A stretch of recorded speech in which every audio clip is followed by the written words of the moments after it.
रामायण और महाभारत दोनों अलग अलग युग की कहानियां हैं। एक युग को पूरा होने में कई हजार साल लग जाते हैं। इसमें रामायण की कहानी त्रेतायुग की कहानी है, जबकि महाभारत का जिक्र द्वापर युग में है। यानी रामायण पहले की कहानी है और महाभारत उसके बाद की कहानी है। लेकिन कभी आपने गौर किया है कि रामायण और महाभारत में कई किरदार ऐसे हैं जिनका जिक्र दोनों कहानियों में मिलता है। यानी उन लोगों की सिर्फ रामायण में ही नहीं बल्कि महाभारत में भी अहम भूमिका थी। कहा जाता है कि इनका जीवन काफी लंबा रहा है और अवतार होने की वजह से इनका उपस्थिति दोनों युग में है। जानते हैं कि वो लोग कौन थे जिनका जिक्र दोनों युग में है।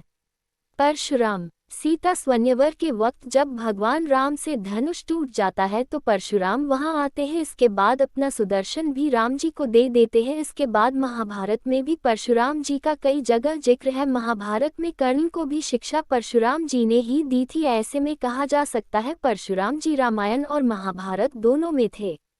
हनुमान जी। उन्होंने राम और रावण के युद्ध में अहम भूमिका निभाई थी और उन्हें राम भक्त के तौर पर जाना जाता है। इसके बाद महाभारत में भी हनुमान जी का जिक्र है। महाभारत में भी पांडव पुत्र भीम और हनुमान के बीच बातचीत दिखाई गई है।